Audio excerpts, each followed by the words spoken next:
Well, we're outside today. It's the last day of September 2018. It's a beautiful sunny day. I'm gonna guess it's got to be pushing 80 degrees, if not more.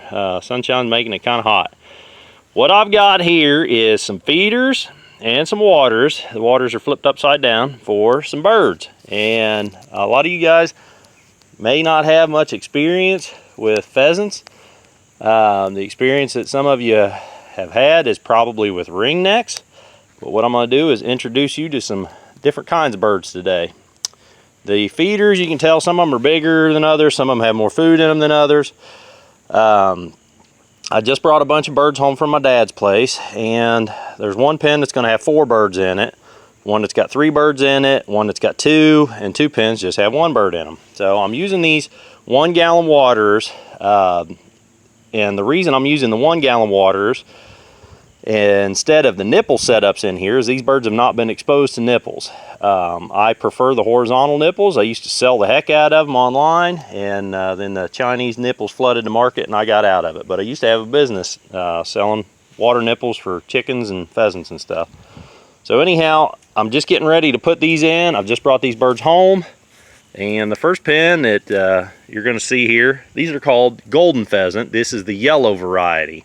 That's a hen laying down there, and that's the male walking over there. Now there's 3 hens in here and 1 male, and we'll just walk down the line here and I'll show you the different ones if they're out. I'm going to put the waters outside, and then their feeders will go in. Each pen has a little building where the birds can get in and out of the weather. There's a little perch in there for them to roost at night and stuff. This is a yellow golden pheasant. This is not a natural variety. This is kind of a color mutation. So this is a domestic only variety. You'd never find that in the wild.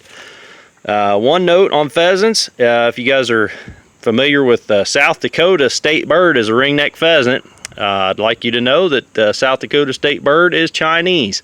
There are no pheasants native to North America. I think it's funny that there's a state where the state bird is actually an immigrant. So in any case, there's the yellows. This pen is empty. There are some reds in here. We're going to go in and stir them up because I'm going to be stirring them up with food and water anyhow.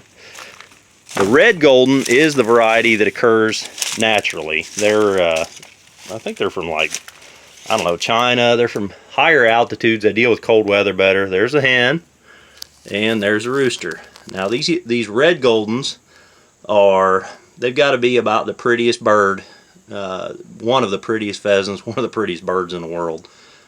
He's not much to look at hiding back there in the corner right now. They've just been put into these pens, so they're all a little nervous.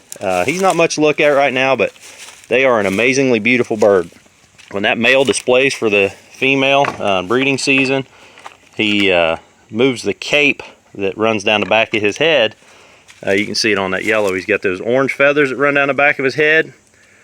He can move that cape up and cover up his face. He'll cover up his whole face except for his eye when he's doing his display dance. It's something to see.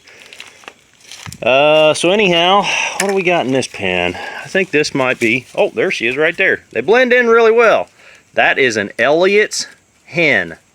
The male, apparently, I don't know what happened to the male, but Dad didn't have the male anymore, so he's got the hen here. She's just kind of a drab color, got some red around her eye. This pen would be a Reeves pheasant hen, and she must be inside as well. So we'll go try not to aggravate her too much.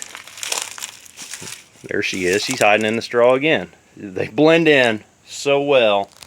I hope you can see her there. I don't want to spook her too much, but that is a Reeves pheasant. That again is a hen. The male is, something happened to the male and he's not around anymore either. Those males, you may have seen those.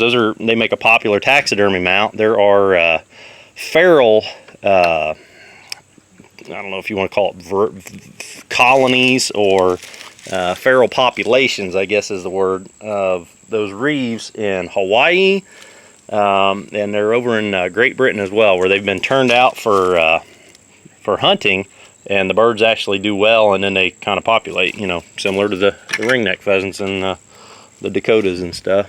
But the Reeves is a really big, aggressive bird. That's kind of similar to a ringneck in their demeanor, but they're a little bit bigger. They have a white head and a black mask around their eyes. They're a pretty bird. And in this pen, there should be 2 silver pheasant hens. And again, the male's been lost, but there are the 2 hens. And they have, again, red around their eye, kind of a plain looking bird. The hens are just a brown, real drab color. You can see there that Reeves hen, she hides very well in that grass. So anyhow, I just thought I'd introduce you guys to some pheasants. I brought these home for Dad, and he's kind of fed up with them. Just have to feed them and water them all the time. And so anyhow, I'm going to sell these birds for him. So if you're interested in birds like this, I've had these pens for a couple of years. They've sat empty because I used to raise a lot of birds. So if you got any questions about pheasants, any of these varieties or any other varieties, I'd be glad to answer them. And if I don't know it, I can probably hook you up with somebody that could answer them. So leave them in the comments down below, and I'm going to get the food and water put in here for these birds and let them settle in. So any questions or comments, leave them down below. If you like this video, click that thumbs up button. And if you want to see more like this or me working on something, heck, you never know what I'm working on, click that subscribe button. And until the next video, guys, keep on tinkering.